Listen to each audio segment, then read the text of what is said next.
Now, some people are gonna be like, man, you barely did anything right there. That's exactly my point. You know, we're not given a lot of information with mixing and mastering, so we're thinking, man, we gotta cut all these frequencies here, we gotta cut out that high end here. That's not always the case. Like right here, I'm doing something subtle, like negative 1.4 decibels. Alright, now the next thing, it is at 350 hertz. We're taking it down by 0.1 decibels. So I'm going to drag this over the 350 hertz. Or here, I'm going to reset that and just drag this one to 350. Okay, we are at 350 hertz, and that's going down by 0.1. Well, I don't even know if this thing can do 0.1 accurately, but okay, that's 0.1.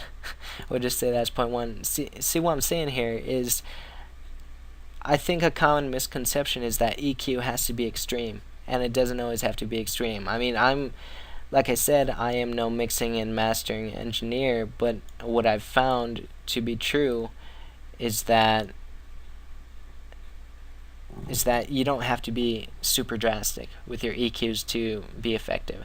So this one's at 1.6 kilohertz, which is the same as 1602 hertz. Kilohertz, the K is just a prefix for 1,000. So a kilohertz is 1,000 hertz. So 1,602 hertz is the same as 1.6 kilohertz. You see here, I bring this down by negative 1.5 decibels. Now, just because I'm just showing you this as a visual aid, not because this will work with your project. This is just so you can see how much I'm EQing. Now, that's just about a fourth again. So we're bringing it at about a fourth. And one thing to note here is when you're EQing, like even though this visual aid is going here, there is a strength to how much the area is being affected by the EQ. Like for instance, I think it's the bandwidth. Yeah. See, like if I turn down the bandwidth here, it's at 0%. It's just affecting that little blot here. I can't exactly tell what the bandwidth is. I believe this knob here corresponds to how wide the bandwidth is. But just experiment, and just find something that works for you. But I'm just trying to show you that even with the widest bandwidth or the lowest bandwidth, it's not doing a whole lot. And then over at 11 kilohertz, we'll drag this one all the way up to 11 kilohertz, or we'll try and get close to it. Okay, we're at 11 kilohertz. I go down by 0.7 decibels. So that's about 0.7 decibels. That's the high shelf. Now look at this. This is basically what we've done here.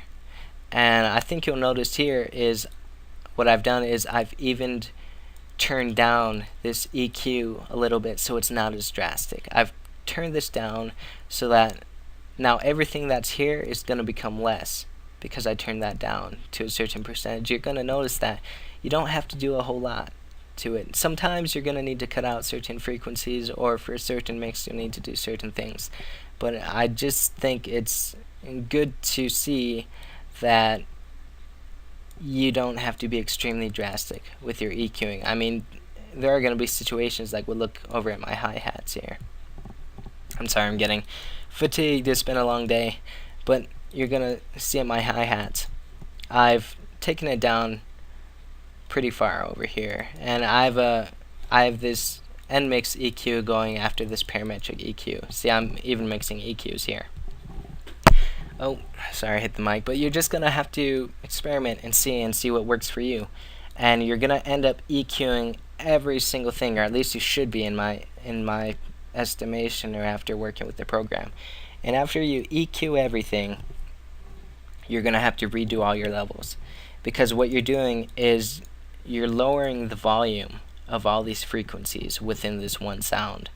And even though you're boosting it up here, you're lowering it here. So you're going to, by EQing, you're changing all your levels, all your sound levels. And you're going to have to redo all your levels again. But what I recommend is after you EQ everything, you have your basic levels set up for like your drums, and then you EQ everything, and then you go over to your instruments, and then you have your basic levels for your instruments, and then you EQ everything. Then you play everything together and adjust your levels accordingly. I'm no engineer, like I've said probably 20 times in this video, but that's just what I find works for me. So that is basically the gist of mixing and mastering.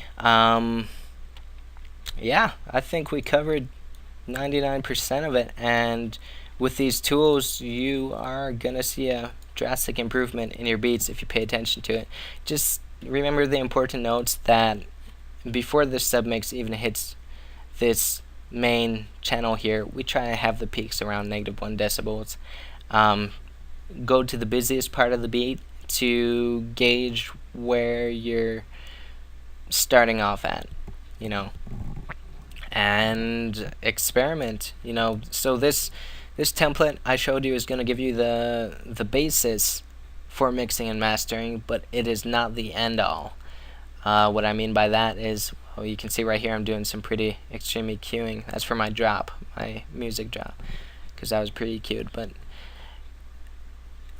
this right here is an example. Everything's different. Every project's going to be different. You're just going to have to experiment and gain some insight yourself, and also do your best not to mess with this master volume knob. I see a lot of people dragging this up or down. In my opinion, this is just, no, do not touch it. You know, that's the big red button you don't want to touch. Just leave your master knob alone. Leave this master knob alone, and just work with your submixes, because you can always right click and reset or something if you screw up. Also, when you save, always save backups, because like you can see right here, I have my time and then my time backup, and then I have my time mix 1, because it was my first attempt at mixing it. Like for every time I tried mixing it twice when I was learning it, you're always save backups, because you are, the first time you do it, it's probably not going to end up perfect, and by saving backups you ensure that you can just go back and reset everything before you even messed with something or destroyed your project. Backups are vital. I always try to keep one backup, and I always try to keep the original file before I mix it. Also, another important thing is you normally save mixing and mastering for when the beat is like 99.99% done, when the beat's finished, because if you mix and master while you're doing the beat, like you're doing all the fine tuning and all the EQing and everything early on, you're just gonna give yourself a headache in the future when you're trying to mix and master. Just learn to multitask, and as I said, experiment. So I'm just gonna play a few quick examples here. You can see we're at the end of the beat. You can see where my levels are on the mix and master. Really, it doesn't get too quiet except for the end and the This is the hottest spot online for beats. www.pacifichits.com. That is basically everything. I really hope you enjoyed this tutorial. If you want to hear this beat in its entirety, I will put a nice pretty link right around there, you know, so you can click it and you can hear the beat without me talking like crazy for over, oh my god, this tutorial is over an hour. Alright, we're successful, and I don't think we went off on too many tangents. If you do have any questions, you can search online for them, and if you can't find them online, I will do my best to help you. Just remember, Seasho is not a image line employee nor a help desk. He will do his best to solve your problems, but he would really appreciate it if you tried searching online before you asked me. And if you cannot find it anywhere else, I will do my best to answer your questions, because I do want to help you too. Just remember, search online. Please do, because I do get tons of inbox mails. And also another thing, if you want to get in contact with me, you can always email me at pacifichits@live.com. I'll see about putting a box right here showing you that. And also, if you message me on YouTube, I always glance through every single message that comes through, but I get so much spam messages of people advertising their beats and everything that it's hard for me to see everything. So normally, if I see a video attached, I normally do not look through it. Like, if I see like 50 names attached to it, it was sent to 50 people and then a video is attached, it's with all the messages I get, it's hard for me to look through it. So the best thing to do is, if you want a message to get right to me, to get right to Seasho, put my name in the header, and do your best not to attach a video until after I've replied to you, so that I know that we're corresponding and talking to one another. Because I just get so many inbox messages that it's hard to keep track. And for those of you who have messaged me, if I have not gotten back to you and you did put my name in the header and you said it specifically to me, I'm sorry if I did not get directly back to you. Right now is just a pretty hectic and chaotic time. Just as a side note, on the 25th I will be going to Hawaii, to where I'm from, for about a month. So I'm not sure how Video Friday will work, because obviously my computer will be here in the Midwest, but I'm going to be going to Hawaii for some R&R for winter break, and just some reflection time, find myself again, see about maybe even moving back out there. But we'll see what happens. And that is the entirety of it. So I hope this tutorial helped you, and I really appreciate you watching. I really hope that my microphone did not overload like crazy through this entire tutorial. I'm gonna be very sad if I watch this and I hear extreme explosions and pops from my voice through the entire tutorial. If it is, I'm sorry. I'm really sorry. I'll try and fix my mic for the future. But that should be everything. Thank you so much for watching once again, and that is all. Hope the tutorial helps you. Peace. You're watching Seasho. Want drops like these in your music? Then stop by www.knoxhouse.com for the hottest custom drops on the web. Mention my man Seasho on any order over $20 and get a bonus drop free.